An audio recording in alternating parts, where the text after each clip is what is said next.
The saloon doors banged open with a crash that cut through the raucous laughter inside. A man staggered out, tall but bent by drink, his boots leaving heavy marks in the red dust. His coat, once fine, was now stained with whiskey and years of neglect. His eyes, bloodshot, fever-bright from the rush of winning at cards, scanned the street with the hunger of someone who believed the world owed him everything it had left.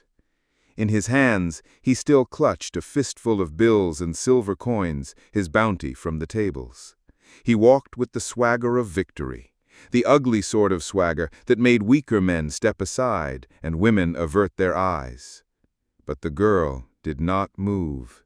She remained at the post, one hand gripping the reins, the other resting lightly against the saddle, as if her touch alone could shield the horse from the world.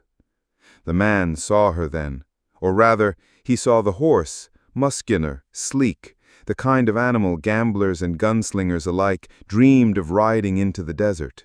His lips twisted into a grin that did not reach his eyes. He staggered closer, breath sour with liquor, and slapped the stallion's neck hard. The horse flinched, nostrils flaring, eyes rolling white with panic. "Fine beast you got here," the man slurred, his voice thick, edged with arrogance. "How much? I'll buy it off you." The girl stiffened, fingers tightening on the reins until her knuckles went pale. She raised her gaze slowly, meeting his eyes with a coldness that cut sharper than steel. "Not for sale," she said, her voice low but steady. "He's not for barter, not for anything." The man's grin widened, cruel and mocking. He spat into the dust, the sound sharp in the quiet that had fallen around them. A few townsfolk had gathered now, drawn by the smell of trouble the way crows gather over carrion.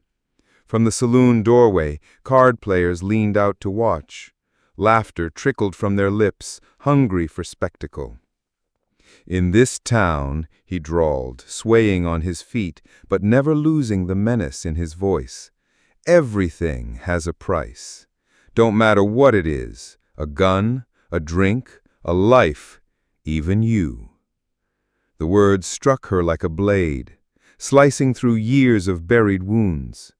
She had heard it before, heard men talk about her as though she were nothing more than a piece of property, something to be taken, used, discarded. The memory burned her throat. But this time was different. This time he wasn't just threatening her. He had laid his filthy hand on the only soul in the world that had never betrayed her.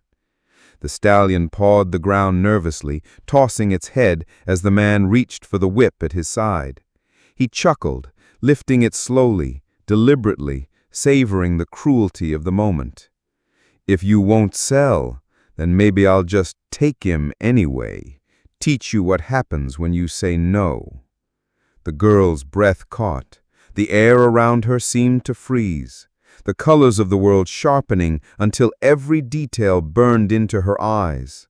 The dark smear of whiskey across the man's shirt, the curve of his sneer, the sunlight catching on the buckle of his belt. Her heart pounded like war drums. She had known fear, had lived with it as her shadow. But what filled her now was something different. It was resolve. Her hand went to the gun at her hip, the old revolver she had carried more as a relic than a weapon. She had never truly fired it at a man, not until this moment.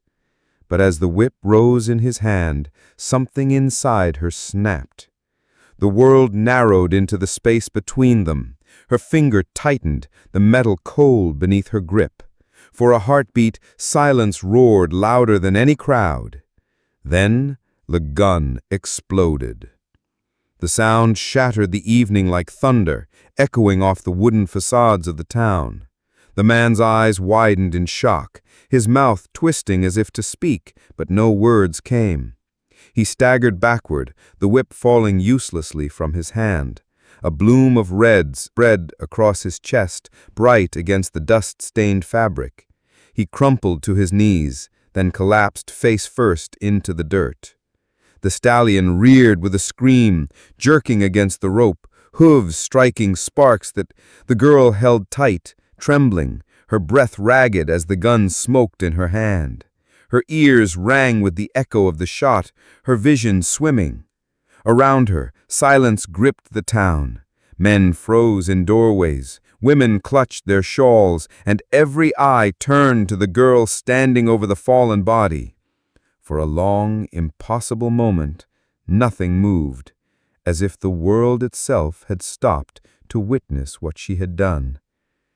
Then, like a dam breaking, chaos erupted. Voices shouted, some in anger, some in disbelief, others in glee at the spectacle. The crowd swelled closer, boots pounding the dirt. Someone cursed her name, someone else cried out for the sheriff. The saloon erupted into drunken argument, half the men demanding her arrest, half cheering the fall of a gambler they despised. The girl stood frozen, chest heaving, the gun still in her hand. She felt the weight of what she had done press down on her shoulders like chains of iron. She had pulled the trigger. She had spilled blood. And though the man had meant harm, though every fiber of her being had screamed that she had no choice, she knew this town would not care about reasons. All they would see was a girl, a horse, and a dead man in the dirt. The town sat like a tired beast in the middle of the desert, its wooden buildings scorched by the relentless western sun. By late afternoon, the air shimmered with heat, and the red dust rose in heavy clouds each time a wagon wheel groaned across the dry road. Horses whinnied, dogs barked, and the sharp clink of spurs against wood echoed from the boardwalks. The saloon was alive with drunken laughter and the scrape of chairs against the floorboards. Cards slapped against a table. Someone shouted in triumph, and another cursed in defeat. Beyond those swinging doors, the stench of whiskey and sweat mingled with cigar smoke. Just down the road, the gaming hall spilled its own noise, a dozen men shouting over dice and poker chips. It was the kind of town where fortunes were won and lost before sunset, and where mercy was as scarce as rain. But just outside that storm of noise, at the corner where the last rays of daylight bled crimson across the dirt, stood a girl who seemed untouched by the chaos. Her long hair, tied roughly at the back of her neck, caught the copper light of the dying sun. She wore a weathered coat, torn at the cuffs and frayed at the seams. It was a man's coat, far too large for her, and it spoke of years spent surviving rather than belonging. She bent low, tugging at the rope in her hands, fastening it tight around the hitching post. The horse beside her, a proud black stallion, its coat shining even beneath the grime of travel, shifted restlessly, hoofs striking sparks against the stones. She calmed him with a touch, her hands sliding along his neck with a tenderness so fierce it was almost desperate. That horse was not just an animal to her. He was all she had. In a world that had stripped her bare, taken her family, her home, her youth, this horse was the last proof that her heart could still hold love. She had slept beside him under freezing skies, shared with him the bread she had gone hungry to afford, whispered into his ears the secrets of a soul that had no one else to trust. The wind picked up, blowing grit into her eyes. She blinked it away, staring at the horizon where the sun sank lower, painting the desert in blood-red streaks. A place like this town could break a person quickly, but she had learned long ago that when the world turned cruel, the only thing left was to hold tighter to what mattered most, and for her, it was this horse. Inside the saloon, laughter grew louder, harsher, a storm threatening to spill out into the street.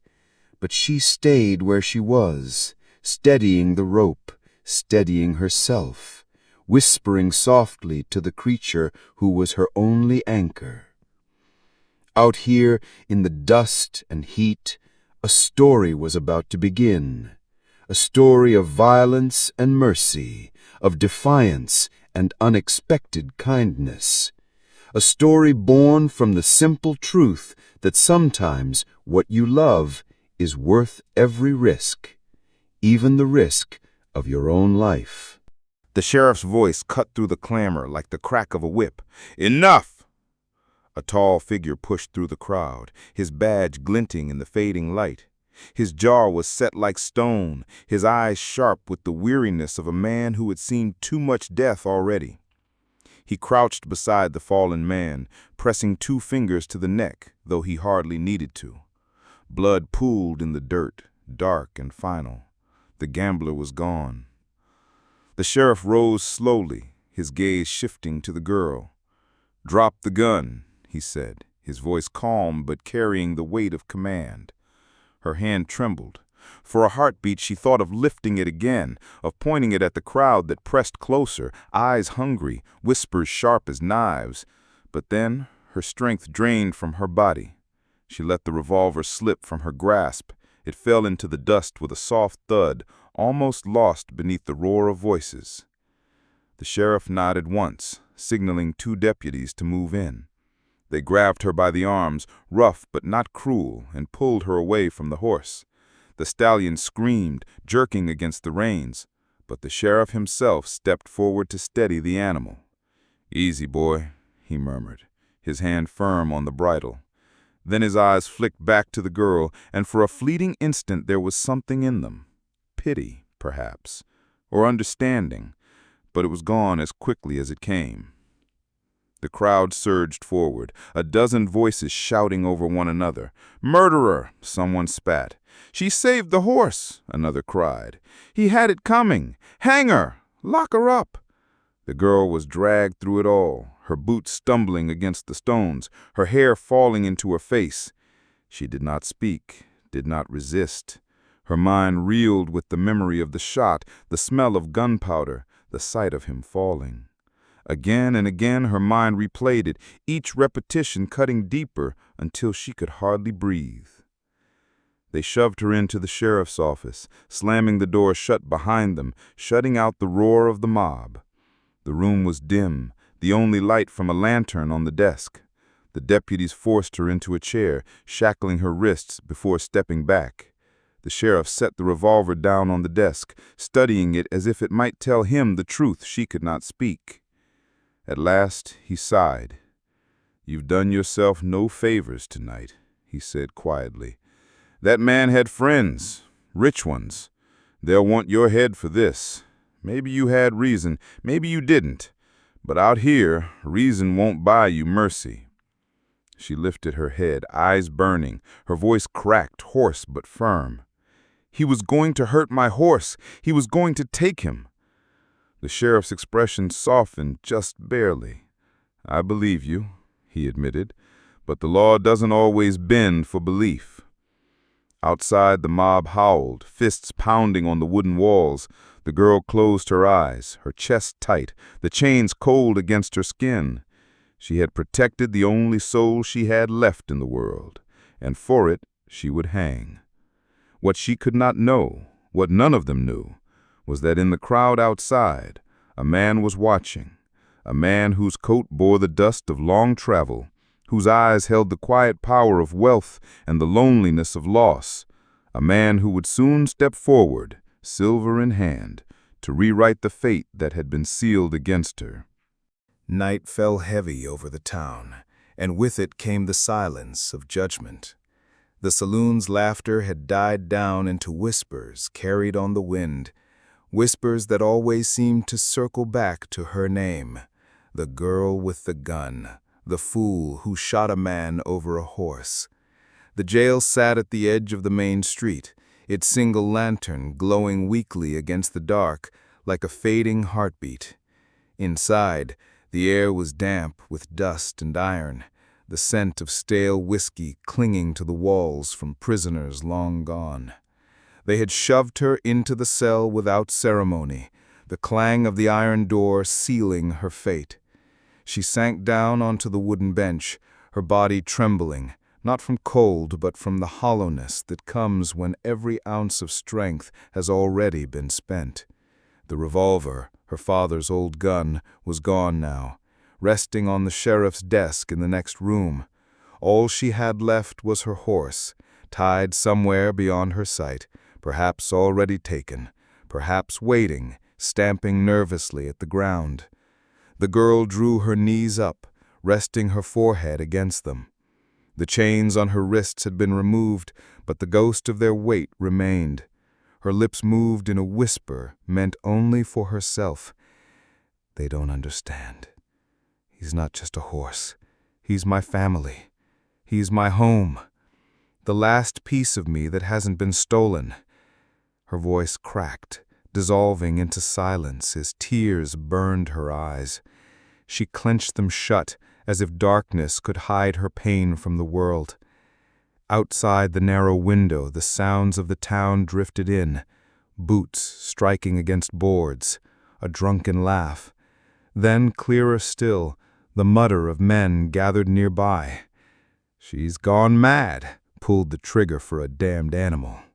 Another laughed harshly. "Bet she thought that horse was worth killing for. Fool girl'll swing for it."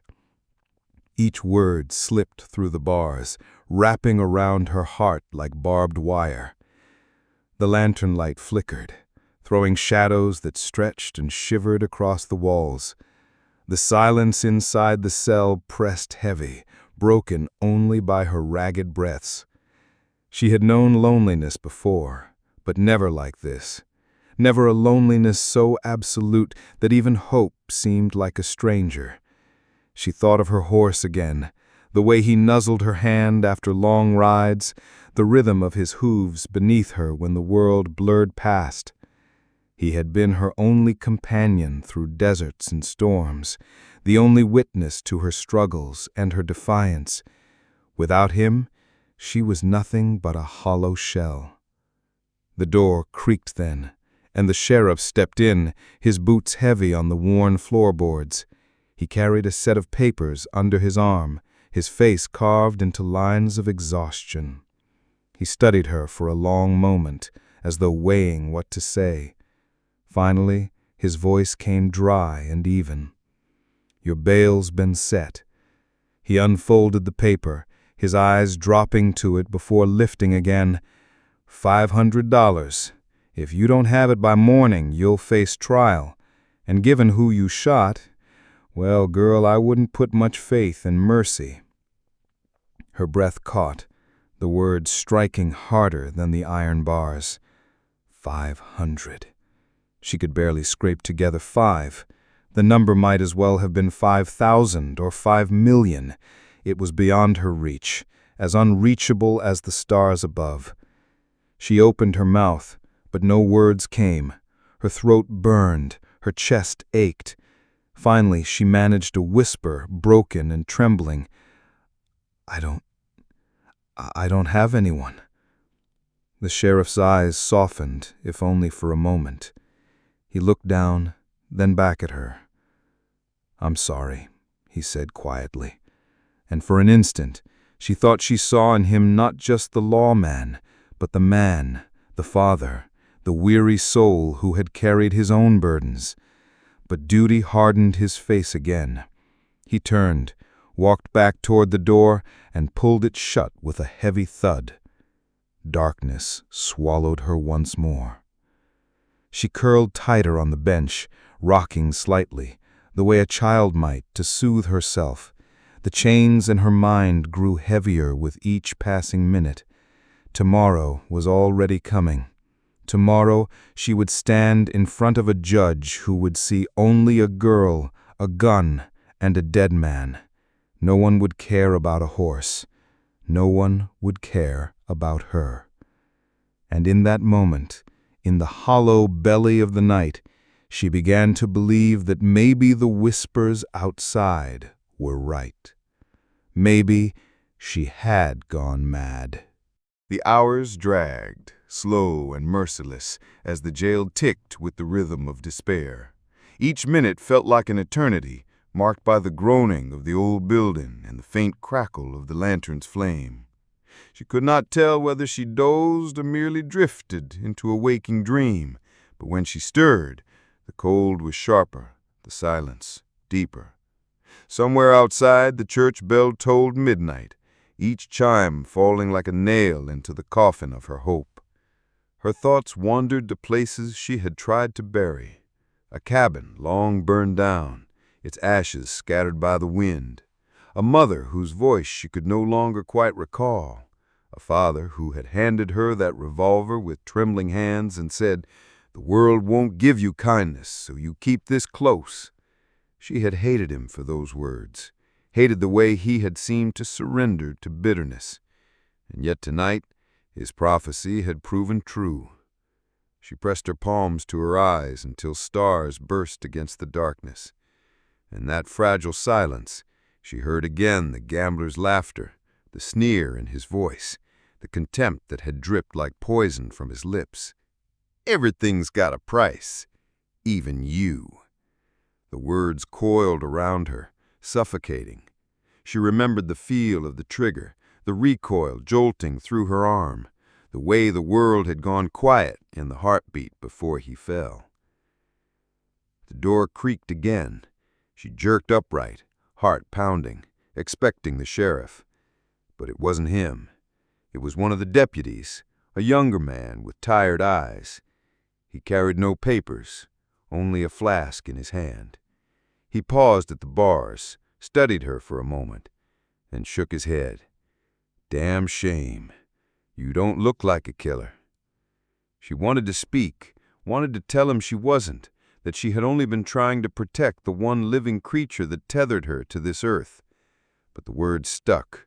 She lowered her gaze, and after a moment the deputy sighed, took a swig from his flask, and walked away, leaving her once more in the cold embrace of silence. The hours crawled. At some point she lay down on the bench, pulling her arms tight around herself, as if she could fold into nothingness and vanish from the world. Sleep came in broken snatches, filled with nightmares of rope tightening around her neck, of jeering faces, of her horse dragged from her grasp into darkness. Each time she awoke, she gasped for air, only to find the same iron bars and the same lantern light flickering like the last breath of hope. And then, near dawn, footsteps, steadier, heavier than before. The sheriff's voice spoke, low and grim. "Morning's coming." Keys rattled. The door opened, hinges shrieking. He stepped inside, his silhouette framed against the faint gray of sunrise seeping through the window. "It's time," he said. His words carried no malice, only inevitability. She rose slowly, her body stiff, her eyes hollow. She swallowed hard, her voice a whisper. $500, that's all it would take, but I've never even seen that much in my life." The sheriff looked at her long enough for silence to stretch between them. Then he shook his head. "I'm sorry, girl." And as he turned to lead her toward the courthouse, as the world outside stirred awake with its judgment and scorn, she felt the weight of fate pressing down like a mountain. She believed this was the end. But outside, unseen by her, a stranger had already saddled his horse, a man with eyes like steel and pockets heavy with gold, a man who would not let this story end in chains. The courthouse steps were already crowded when dawn bled into the sky, painting it in shades of dusty rose and pale gray. Townsfolk gathered as if summoned by the promise of spectacle, their voices rising in hushed murmurs and sharp laughter. Some came with curiosity, others with scorn, and a few with the hunger for justice, or at least what they believed justice to be. The sheriff led her out of the jailhouse, his hand on her elbow, though she didn't resist. Her eyes were fixed on the ground, her shoulders bowed as though the weight of the world pressed upon them.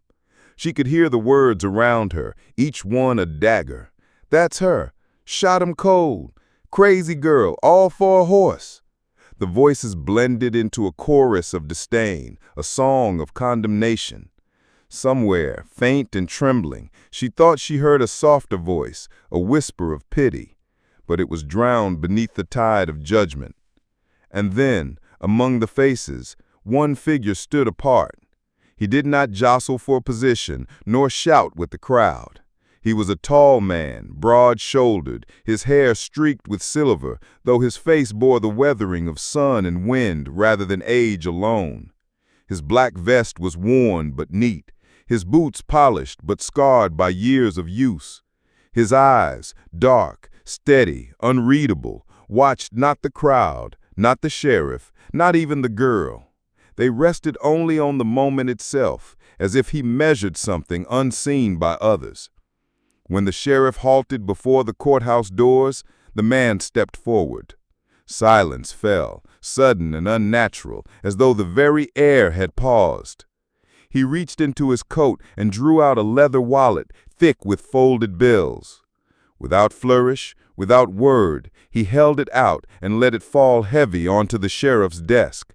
The sound of money striking wood was louder than the murmurs, louder than the whispers, a sound that echoed with finality. "I'll pay her bail," he said, his voice low, even, carrying the calm certainty of a man unaccustomed to being questioned. The sheriff blinked, caught off guard. His fingers hovered over the money but did not touch it.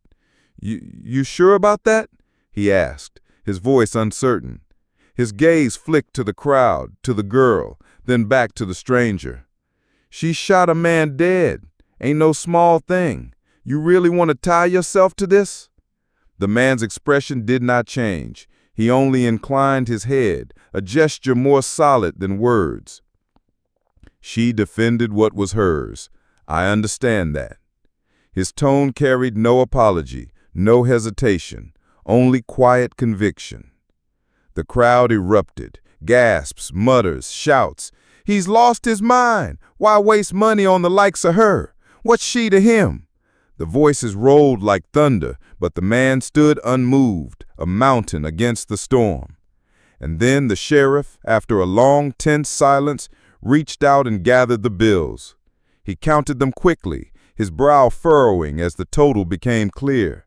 It was not the overflowing wealth they had all imagined from a man of such reputation. No, it was exact. Every dollar scraped together, down to the last.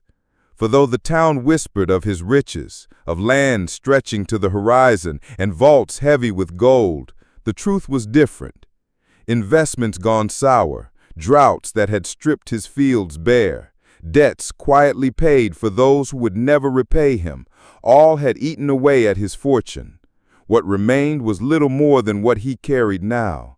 And as he laid down that final bill, he knew there was no cushion left, no secret reserve. This was everything. But still, his hand did not tremble. The sheriff exhaled slowly, the weight of the decision heavy upon him. Finally, he nodded once. "Fine," he said. "She's free, at least for now." And with those words, the iron chains of fate that had bound her through the night loosened, though she could hardly believe it. She lifted her head for the first time, her eyes meeting the stranger's, and in that gaze she saw neither pity nor judgment. She saw only recognition, like one scarred soul seeing another. The crowd, however, was not so easily silenced. Voices rose in protest, outrage spilling like fire through dry grass. "Outrageous! A murderer set free because some rich fool's got coin to spare. What's she to him? He'll regret it." The accusation swirled, but the man stood firm, his broad frame shielding her as the sheriff guided her away from the courthouse steps. She stumbled, still stunned by the sudden shift of her fate. Only hours ago, she had been certain that death awaited her. Now freedom hung before her, fragile and inexplicable. And the cost of that freedom had been borne not by her own strength, nor by anyone she knew, but by a stranger who owed her nothing. As they moved through the throng, she caught fragments of gossip. "That's him, the land baron. Richest man in 3 counties, though he lives like a hermit. Never seen him in town before." Their words painted a picture of wealth and mystery, but she sensed the truth was not so simple. His clothes were neat but worn, his boots practical rather than ostentatious, and the way his hand lingered a moment too long on the empty wallet as he tucked it away. There was no abundance behind that gesture, only sacrifice. At the edge of the crowd, the sheriff halted. He looked at the stranger with something like disbelief, perhaps even respect. "She's your responsibility now. Her freedom's been bought with your coin. What happens next? Well, that's between you and her." The man gave no answer. He only placed a steady hand on the girl's shoulder, guiding her gently but firmly away from the noise, away from the stares that burned like brands. They walked in silence down the dusty street, the town receding behind them, until the only sound was the crunch of gravel beneath their boots. Finally, when they were far enough that the town's voice was nothing but a distant echo, she found her own. Her throat was dry, her words fragile. "Why?" she asked. "Why would you do this? You don't even know me." For a long while he did not answer. His eyes stayed fixed on the horizon, on the line where the land met the rising sun. And then, at last, his voice came, deep and quiet. "Because no one should be left to fight alone." The simplicity of the words struck harder than any speech could have. They carried with them the weight of experience, of loss, of battles fought and wounds endured. He did not pity her. He understood her. She wanted to press him further, to demand an explanation, but something in his silence told her that his story was written in scars too deep for words, and so she said nothing more. As the morning grew brighter, the 2 figures walked on, one carrying the ghost of despair, the other the burden of sacrifice. Behind them, the town returned to its noise, its judgments, its gossip. But out here, beyond its reach, the road stretched open, unforgiving, uncertain, but free. And though she could not yet name it, though she barely dared to hope, a fragile thread had been tied between them, a thread spun from courage, from loss, and from the simple, stubborn act of one man laying down his last dollar to save a stranger. The cell door groaned on its hinges as it opened, and the sheriff gave a brusque gesture for her to step out. Her legs trembled as if the ground beneath her were unfamiliar. She clutched her arms around herself, the chill of the night air biting into her skin. Her eyes were red and swollen from the tears she had tried to hide, the sleepless hours etched in the shadows beneath them. She expected only more scorn waiting beyond the threshold, another round of whispers, of stares that saw her as nothing more than a murderer. But instead, there he was. The man who had paid her freedom stood just outside the doorway, tall and steady, as though he had been carved from the stone of the land itself. His broad frame filled the narrow hall, and the lantern light threw long shadows across his weathered face. For the first time since the shot had been fired, her heart stuttered not with fear, but with confusion. Why was he waiting? Why hadn't he simply disappeared back into the anonymity from which he had come? She stopped, unable to move further, her throat tightening as her gaze met his. The words slipped from her lips in a broken whisper. "Why? Why would you do this? I have nothing to give you in return." For a moment, silence stretched between them, thick as the desert night. The weight of the question hung in the air, trembling with vulnerability. Then his eyes softened, a rare gentleness breaking through the hardened lines of his face. He did not step closer, did not impose. He simply stood there, his voice low and steady, carrying more truth than all the noise of the world. Not every debt is paid in coin. Some debts are settled simply by living. And you, his gaze held hers unwavering, you deserve the chance to keep living. The words struck her harder than any accusation she had endured. She felt them sink into the cracks of her soul, places long hollowed out by loss, by hardship, by a world that had taken and taken until she believed there was nothing left worth saving. Yet here was a man, a stranger, who had spent his last measure of wealth not to buy her loyalty, not to claim her future, but simply to give her breath one more day. The night wind swept through the open doorway, tugging at her hair, lifting it into the air as though the earth itself whispered of change. In her chest a swell of gratitude rose, tangled with confusion, and something else she dared not name. She wanted to fall to her knees, to beg him to explain, to promise she would find a way to repay him, but the look in his eyes told her he would not accept such a vow. For him, this was not a transaction. It was something deeper, unspoken, untethered to coin or bargain. And she realized, with a shiver, that from this moment onward, her life was no longer her own. It was tied, in some invisible way, to his. They stepped out into the open street together. The town was quieter now. The crowds dispersed, though here and there a lantern still glowed in a window, and whispers still lingered in the air. She felt the weight of unseen eyes upon her, felt the judgment still clinging to her like dust.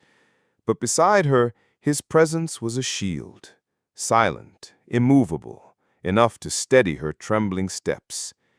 They walked without speaking, their boots crunching against the gravel. At the edge of the street, where the lamps gave way to darkness, she finally found her voice again, soft and uncertain. "You risked everything for me. I don't understand. What am I to you?" He did not answer immediately. His gaze turned toward the horizon, where the plains stretched endless and silver under the rising moon. His face, stern and marked by years of hardship, softened only slightly, yet enough that she could glimpse something buried deep. "You remind me," he said at last, his words quiet but heavy, "of what I almost lost faith in. Someone who still fights for what matters, even when the world says it isn't worth it." Her breath caught. She wanted to ask more, to know what ghosts haunted him, what losses had carved those words into his heart. But the way he turned away, the finality in his tone, told her this was not the time. Instead, she lowered her gaze, a storm of emotions rising within her, gratitude, sorrow, wonder. She had never been looked at this way before. Not as property to be claimed, not as a burden to be endured, but as a soul worth saving. The realization shook her to her core.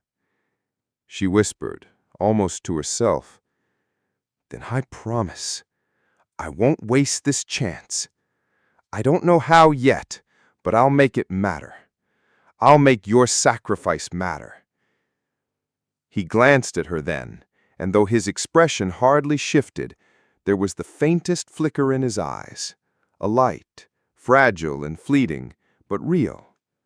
He gave a single nod, as if sealing a pact neither of them had fully spoken, but both understood. The night closed around them, vast and uncertain. She did not know what awaited come dawn, whether the town would forgive, whether the law would come again, whether the road ahead held safety or ruin.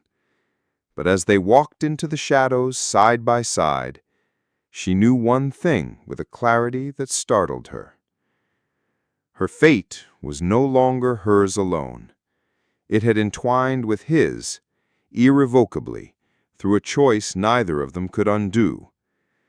And though fear still gnawed at her, beneath it was something she hadn't felt in years, something as fragile as glass, yet as stubborn as the desert wind. Hope. The days that followed were uneasy. The town never forgot the sound of the gunshot, nor the sight of the rich man handing over a fortune to free a girl most believed wasn't worth saving. Whispers trailed them like dust in the wind. A fool's gesture, some said. A millionaire blinded by pity, others scoffed. The louder voices laughed cruelly. She'll drag him down with her, you'll see. But in the quiet moments, when no one else was watching, the truth looked very different. She walked beside him, still unsure of what lay ahead, but no longer carrying her burden alone. At night, by the small fires they built outside the edge of town, her horse would graze nearby, while she sat wrapped in an old blanket he had offered. The flames painted his face in shades of gold and shadow, and she would study him silently, as though trying to understand the man who had risked ruin for her sake. To her, he was not merely a benefactor. He was something steadier, something she had not known she needed until that moment, proof that mercy still existed in a world where everything else could be bought or sold. And to him, she was not a criminal, not a reckless girl who spilled blood over a horse. In her defiance, he saw a reflection of what he himself had once been, a soul unwilling to surrender what truly mattered. For the first time in years, he found himself believing again, not in wealth or power, but in the fragile worth of human spirit. The people of the town kept talking, their judgment sharp as spurs, yet their voices seemed smaller with each passing day, because beyond the fences, beyond the dust and saloon doors, a different truth was quietly being written. One evening, as the sky bled into crimson over the prairie, she turned to him and whispered, "I don't know why fate brought you to me, but I swear I'll never forget what you did, not for as long as I live." He didn't answer at first. He only looked at her, his gaze steady, his silence saying more than words ever could. At last he spoke, his voice low and sure. "Some things don't need explaining. Sometimes they just are." And in that simple sentence, the air between them changed. The gulf of wealth and loss, of pain and sacrifice, narrowed into something unspoken but undeniable. The world would still call him foolish. The world would still call her guilty. But as the two of them stood side by side, watching the horizon stretch into endless possibility, neither label seemed to matter anymore. Because there are encounters that seem like chance, brief, fleeting, forgotten by dawn. And then there are encounters that carve themselves into destiny, binding two lives together in ways neither could have imagined. In the harsh heart of the West, where a man's life could be bought and a woman's soul could be sold, they had found something that could not be bargained, not in coin, not in power, not in reputation. They had found each other. And though the road ahead was uncertain, though dangers still lurked on every frontier trail, one truth carried them forward. They were no longer walking it alone. A horse, a gunshot, a final dollar. It had seemed like the end of her story, but in truth, it was only the beginning.